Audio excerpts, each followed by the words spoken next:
Welcome to ETV prime. మనం అమరావతి గురించి కథలుగా చెప్పుకుంటున్నాము. అమరావతిలో జరుగుతున్నటువంటి అవకతవకలు, ముఖ్యంగా పొలాలు ఇచ్చినటువంటి రైతులకి ఎంత అన్యాయం జరుగుతుందో, వాళ్ళకి ప్లాట్లు ఇస్తూ ఉన్నారు, కమర్షియల్ ప్లాట్లు. అవి ఇవ్వకపోగా వాళ్ళని సిఆర్డీఏ ఆఫీస్ చుట్టూ తిప్పటం, ఇవన్నీ కూడా మనం చాలా చూస్తున్నాము. అయితే రైతుల పరిస్థితి ఈ విధంగా ఉంటే వాళ్ళకి కావాల్సిన వారికి మాత్రం కూటమి ప్రభుత్వం, ముఖ్యంగా టీడీపీ, వాళ్ళకి కావాల్సిన వారికి యథేచ్ఛగా భూములు కట్టబెడుతోంది. అక్కడ వాళ్ళకి కావాల్సిన వాళ్ళ దగ్గర నుంచి భూసేకరణలో తీసుకున్న పొలాలకి చాలా భారీగా ముట్ట చెప్తోంది అని చెప్పేసి కూడా చెప్పుకున్నాం మనం. గన్నవరం విమానాశ్రయం దగ్గర దాని ఎక్స్పాన్షన్ కోసం తీసుకున్నటువంటి భూసేకరణలో తీసుకున్నటువంటి భూములకి అమరావతిలో చాలా ముఖ్యమైన ప్రాంతంలో వాళ్ళకి ప్లాట్లు, వాణిజ్య ప్లాట్లు కానీ, నివాస స్థలాలు కానీ, ఇవన్నీ ఇచ్చినటువంటి విషయాలు కూడా మనం చెప్పుకున్నాము. అయితే ఇప్పుడు తాజాగా రైతులతో పాటు దేవుడికి కూడా శటకోపం పెట్టేశారు అమరావతిలో అనేటువంటిది ఒక చర్చ జరుగుతుంది. వెలగపూడిలో శ్రీ వేణుగోపాల స్వామికి సర్వే నెంబర్ 271-ఏలో 10.06 ఎకరాల భూమి, ఈ భూమిని టీడీపీ నేత మోతుకూరు సుబ్బారావుకి నివాస వాణిజ్య ప్లాట్లు కేటాయించారు. ఈ భూమిని ఆయన దగ్గర నుంచి తీసుకున్నందుకు నిర్మాణంలో ఉన్న సీఎం చంద్రబాబు నాయుడు గారి ప్యాలెస్కి సమీపంలో, అంటే 10,600 గజాల విస్తీర్ణంతో ఈయనకి, ఈ మోతుకూరు సుబ్బారావుకి 6 నివాస ప్లాట్లు ఇచ్చారు. ఇదే ప్రాంతంలో E6 రోడ్డుకి సమీపంలో 2,650 గజాల చొప్పున 2 వాణిజ్య ప్లాట్లు ఇచ్చారు. 2015-18లో ఇది దేవాలయ భూమి. అది దేవాదాయ శాఖ అధీనంలో ఉండే భూమిని 2024లో చంద్రబాబు సర్కార్ రాగానే సీన్ మారిపోయింది. వంగవీటి మోహన్ రంగా గారి హత్య కేసులో ఆరోపణలు ఎదుర్కొంటున్నటువంటి ఎమ్మెల్యే చక్రం తిప్పినటువంటి ఉదంతం ఉంది అనేటువంటిది ఇప్పుడు చెప్తున్నారు.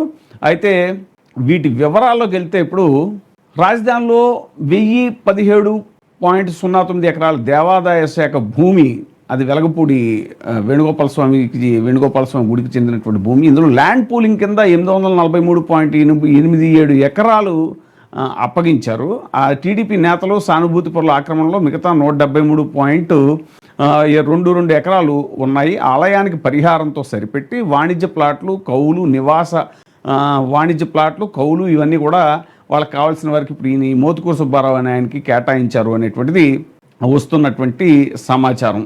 వెలగపూడి శ్రీ వేణుగోపాల స్వామికి సర్వే నెంబర్ 271-ఏలో 10.6 ఎకరాల భూమి ఉంది. ఈ భూమిని మోతుకూరు రాజ్యలక్ష్మి, మోతుకూరు సుబ్బారావు ఆక్రమించుకుని సాగు చేసుకుంటున్నారని భక్తులు చెప్తున్నారు. రాజధాని భూసేకరణ కింద 9.1 ఫారంలో ఆ భూమి పట్టా భూమిగా మోతుకూరు రాజ్యలక్ష్మి సుబ్బారావుకు చెందిందిగా సిఆర్డీఏ చూపించింది. దీనిపై దేవాదాయ శాఖ అభ్యంతరం వ్యక్తం చేసింది. ఆ భూమి దేవుడిదని రికార్డులు చూపడంతో సిఆర్డీఏ అధికారులు 9.5 ఫారంలో దాన్ని దేవాదాయ శాఖ భూమి కింద మార్చారు.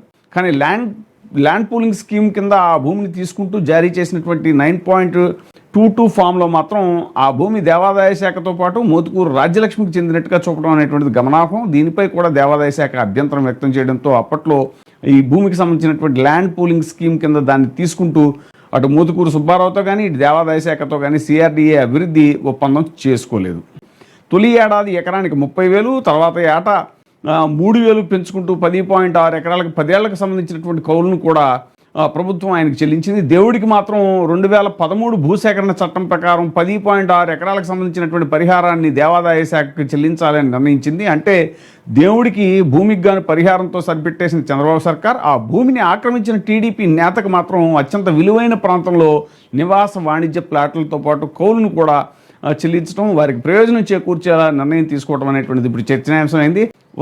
వారి నుంచి ఆ భూమిని దేవాదాయ శాఖ స్వాధీనం చేసుకోవడం కష్టంగా మారింది. బలవంతంగా తీసుకుంటే వాటిని ఆక్రమించుకున్న వారి జీవనోపాధి దెబ్బతింటుంది అని సన్నాయి నొక్కులు నొక్కింది. మనకు వస్తున్నటువంటి సమాచారం 2014-19 మధ్య ఈ 23 నెలల కాలం లాంటి పలు నిర్ణయాలు తీసుకుందని భక్తులు ఆరోపిస్తున్నారు.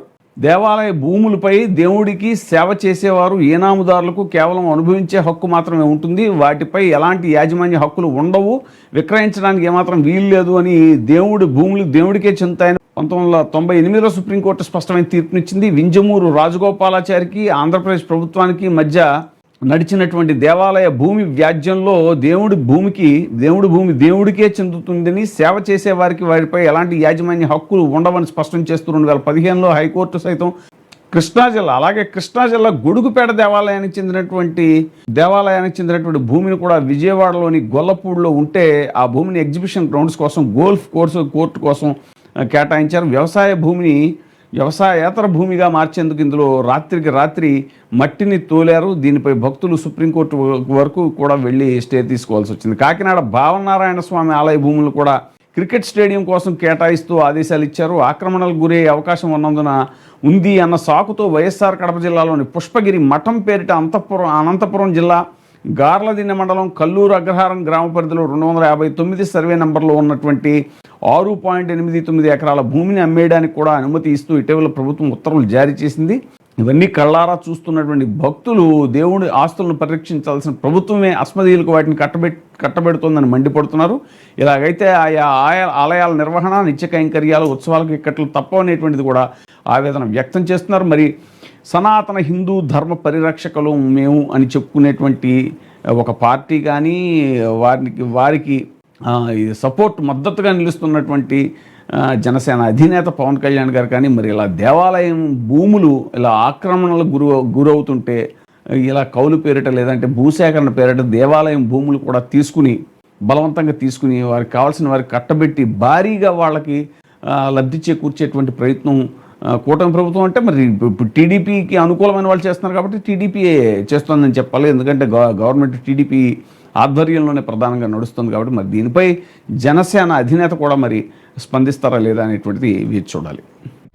ఇప్పుడే సబ్స్క్రైబ్ చేయండి, లైక్ చేయండి, షేర్ చేయండి. VTV ప్రైమ్, నీ ఉత్తమాభిరుచుల సమ్మేళనం.